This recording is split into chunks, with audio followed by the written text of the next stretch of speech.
매일 다양한 주제로 넓고 깊은 경제적 시각을 전해드립니다. 유익한 경제 유신익 이코노미스트 모셨습니다. 어서 오세요. 네, 반갑습니다. 반갑습니다. 안녕하십니까?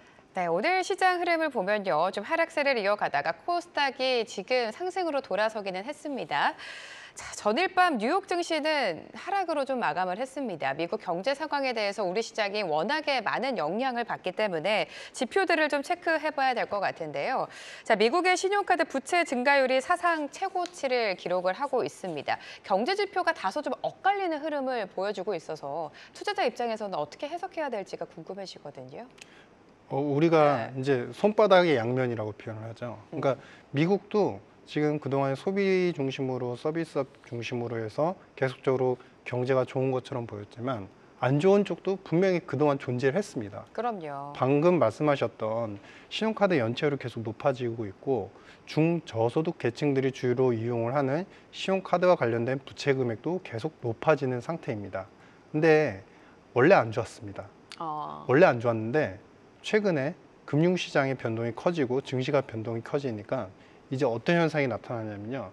증시가 안 좋아지니까 이런 지표도 안 좋았는데 샤메 법칙이라는 것도 작동을 하면서 침체를 가리킨대 라는 논리로 안 좋은 쪽을 모두 다 가리키고 있어요. 제가 여기서 말씀드리고자 하는 것은 지금 상황이 미국 경제가 여전히 호황입니다라는 것을 말씀드리는 건 아닙니다. 분명히 지표가 약화되고 둔화가 되고 그동안 거의 2년여 가까이를 우리가 예상치보다 항상 좋은 경제 실적 지표를 내보이면서 계속 순항을 해왔어요.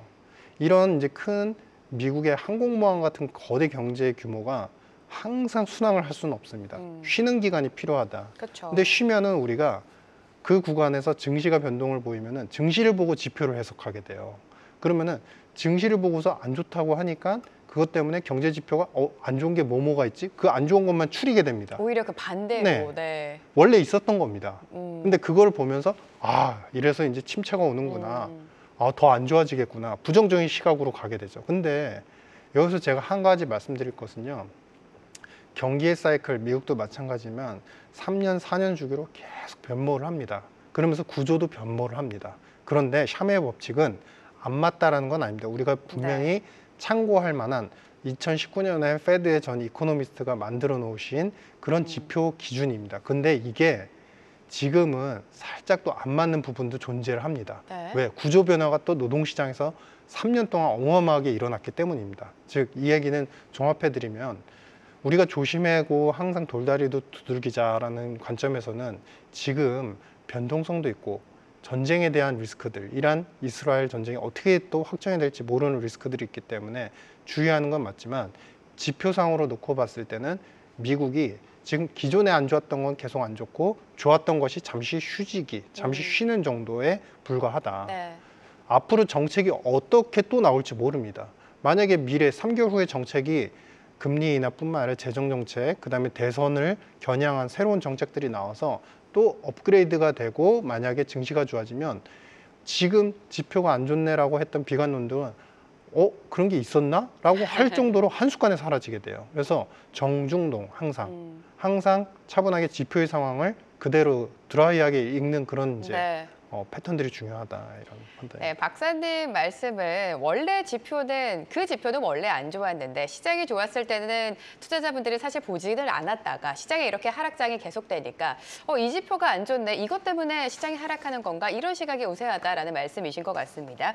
안 좋았던 지표는 계속해서 좀 부진했고 오히려 좋았던 지표가 지금 잠깐 쉬어가고 있는 구간인데 미국 고용 시장에 대해서 좀 여쭤보고 싶습니다. 고용 시장은 어떻게 보고 계십니까? 고용이 이제 최근에 신규 고용 자체가 이제 뭐 예를 들어서 20만 건 하던 것들이 10만 중반대까지 내려왔고 그다음에 10만 초반대까지도 이제 내려와 있는 상황입니다. 그러니까 그러다 보니까 평균 뭐 잘 나갈 때는 미국 경제가 작년 같은 경우는 30만 건 이상도 나온 적이 있었어요. 그러니까 어떻게 보면 최고치에 비하면 3분의 1 토막이니까 침체라고 생각할 수도 있겠네. 근데 여기에 샤메 법칙에 대해서 여러분들께 한번 제가 잘 설명을 드리면요. 이게 19년도에 나왔던 지표라고 말씀드렸잖아요. 샤메 근데 법칙이요, 네. 이 샤메 법칙의 스토리가 있습니다. 뭐냐면 19년도만 하더라도 코로나 전이잖아요. 그러니까 경제 활동을 이민자분들도 마찬가지고 내국인 백인들도 마찬가지고 항상 적극적으로 참여를 했어요. 경제활동 참가율이 항상 일정 수준 유지가 됐단 말이죠. 그렇게 유지되는 상황에서 만약에 최근래 평균화된 실업률이 3개월 평균화된 실업률이 12개월 전 최저치보다도 0.5% 이상 높아지기 시작하면 이거는 실업률로 인해서 침체를 의미한다. 이게 그 당시에는 맞아 떨어졌습니다. 바로 직후였던 언제? 바로 코로나였죠. 코로나 직후에는 바로 맞아 떨어졌습니다. 근데 우리가 3년, 4년 동안 미국 내부에서 고용시장에서 어떤 일이 발생을 했죠? 노동자들이 소위 말해서 게을러집니다. 왜냐하면 돈을 많이 벌었기 때문에 굳이 비싼 임금이 아니면 굳이 노동에 참여하지 않으려는, 그러니까 자발적으로 경제활동을 안 하려고 하는, 포기하는 의사들이 늘어나면서 이분들이 경제활동 인구에서 빠지게 돼요. 아예 빠지게 됩니다. 근데 이분들이 최근에 돈이 부족했는지 제가 개인 사정까지는 다 모르겠습니다. 근데 네. 다시 고용시장에 뛰어들기 시작했어요. 경제활동 참가율이 높아지고 있어요. 그리고 두 번째는 이민자분들이 작년까지만 해도 조금씩 안 좋았던 상황에서 조금씩 늘고 있었는데 최근 들어서는 최근래, 그러니까 지금으로부터 1년 전까지 다 포함을 하면은 최근 1년 동안 과거에 코로나 전에 연간 평균 최고치였던 100만 건 가까이까지 늘어날 예정에 있습니다. 추정이 되고 있습니다. 즉 이민자분들도 다시 미국으로 유입이 되고 있어요. 그러면 양쪽에서 미국 내국인들도 경제활동을 안 하던 분들이 참가를 시작하고, 그 다음에 이민자분들도 이제 많이 늘어나기 시작하고, 그런데 이렇게 새로 들어온 이제 경제활동 인구분들, 새롭게 이렇게 일자리를 찾는 분들이 바로 어디에 많이 잡히냐? 실업자로 많이 잡히세요. 이분들이 바로 취업에 성공하지 못하세요. 그러다 보니까 실업률이 서서히 높아지는 그런 요인으로, 주된 요인으로 이제 작용을 하고 있다.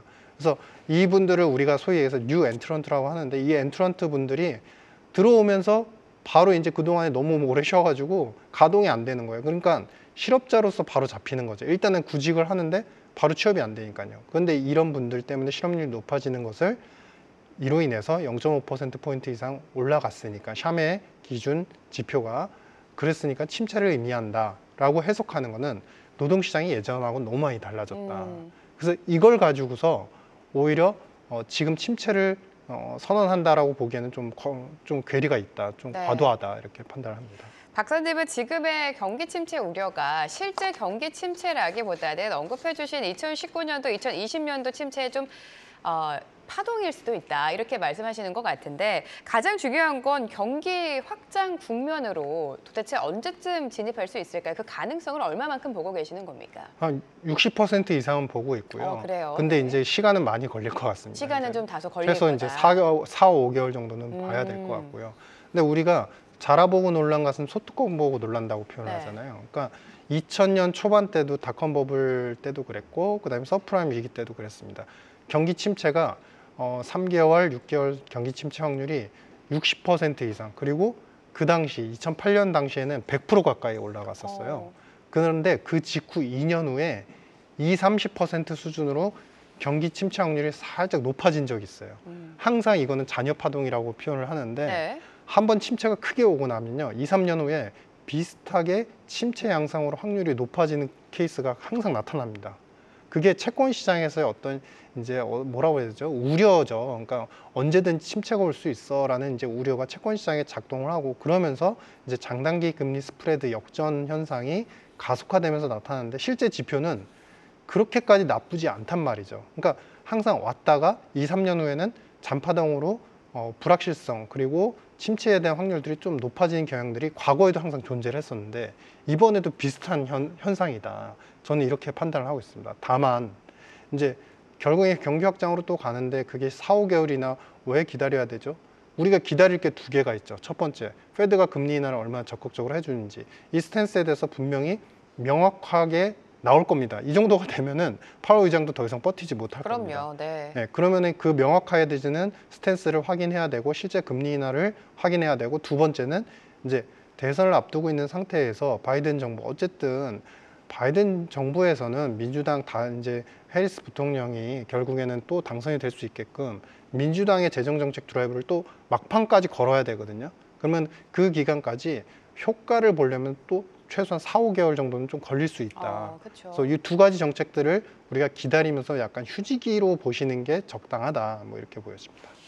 연준의 금리 스탠스 그리고 미국 대선까지 이렇게 두 가지 변수를 확인을 해봐야 될 것 같은데 시장으로 돌아와 보도록 하겠습니다. 어제 우리 시장 이틀 연속 좀 상승으로 반등으로 마감을 했는데 오늘은 살짝 또 쉬어가는 모습입니다. 이번 주 급락이 나왔잖아요. 바닥을 어느 정도 다졌다라고 해석을 하십니까? 제가 이제 이코노미스트로서 그 바닥을 증시 바닥을 논하기는 상당히 어렵습니다. 어렵죠, 그리고 사실은. 두 번째는 네. 이런 구간에서 뭐 이제 더 훌륭한 분석가분들도 계시지만 저평가하기 때문에 워낙에 싸기 때문에 그거 안 맞습니다. 우리가 저평가였으면은 뭐 언제는 올랐나요? 다른 나라 대비 그만큼 못 그렇죠. 갔으면서. 아웃퍼폼을 안 네. 했잖아요. 그러니까 그런 요인은 그러니까 밸류에이션이나 여러 가지 이제 수치로 보는 기준으로 보는 거는 항상 한계가 있고요.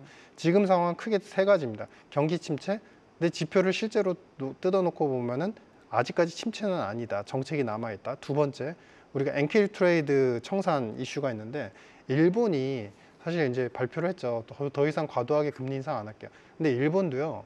멈출 수밖에 없습니다. 왜냐하면 본인들이 기시다 총리가 어떻게 보면 밸류업을 갖다가 가져오면서 증시를 끌어올리기 위해서 굉장히 노력을 했어요. 기시다 총리가 그렇게 했는데 BOJ가 저렇게 금리 인상에 대해서 너무 과도한 우려를 만들면서 증시가 폭락한다. 이건 막아야 되겠죠. 마지막 세 번째, 이란 이스라엘입니다.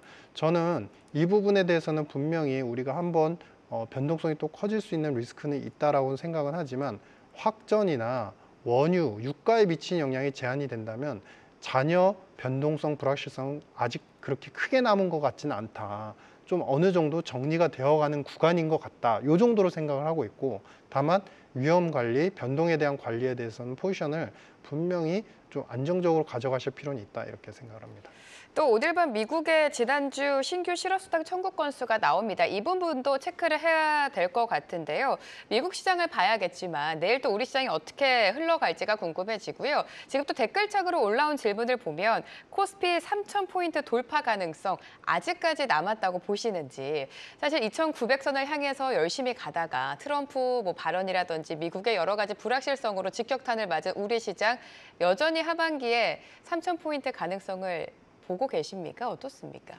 저는 참고로 네. 그 전에 3,000포인트라고 말씀하셨을 때 증시 전문가분들이 그랬을 때 그렇게까지 썩 동의는 못했던 상황이었고 그 이전에도 3,000은 조금 무리가 있다고 생각하셨어요? 왜냐하면 이게 이제 네. 우리나라는 잘 되는 곳만 잘 되잖아요. 그러니까 뭐냐면 산업이 잘 되는 쪽, 삼성전자가 잘 될 수 있고 하이닉스가 잘 될 수 있고 근데 그로 인한 어떤 밸류 체인들이 전반적으로 반도체에서 다 확산이 되는 게 아니지 않습니까? 그러면 한마디로 표현하면 삼성전자가 그때까지 3,000포인트 뚫을 때까지 정말 잘 열심히 가져야 된다는 건데 혼자만의 힘으로는 좀 부족할 것 같다. 그래서 제한적인 수준에서 업종별 차별화가 좀 많이 일어날 것 같다. 좀 어떻게 보면 미국 경제의 양극화를 얘기했지만 이런 증시의 양극화 현상들도 우리나라 시장에서도 비슷하게 현상이 나타날 것 같다. 이런 생각입니다.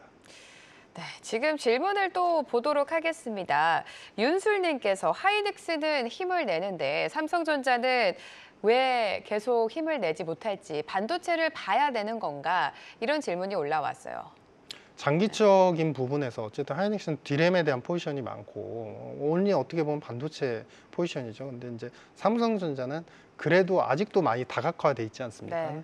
이제 가전도 있고 여러 가지 제가 삼성전자 반도체 전문가는 아니지만 중요한 거는 지금 AI가 버블이고 그래서 엔비디아 미국의 엔비디아 변동성이 커지고 이런 것들은 사실은 거쳐야 되는 과정이라고 생각합니다. 반도체 AI 산업이 꺼진다라고 보기에는 굉장히 좀 무리가 있습니다. 다만 실물적인 부분에서 실제 적용이 돼서 그게 생산 확대가 되고 매출이 확대되는 그 시간까지는 제가 일전에도 말씀드린 것처럼 최소 6개월 이상이 걸린다. 근데 금융 투자 시장에서는 엔비디아가 좋다라는 이제 포워드 가이던스들을 계속 높이면서 너무 빨리 왔어요. 그로 인한 악영향을 받는 정도라고 생각을 하고 산업적인 부분에서는 반도체 분야는 분명히 계속적으로 보셔야 되는 부분이 맞다 이렇게 생각을 하고 있습니다.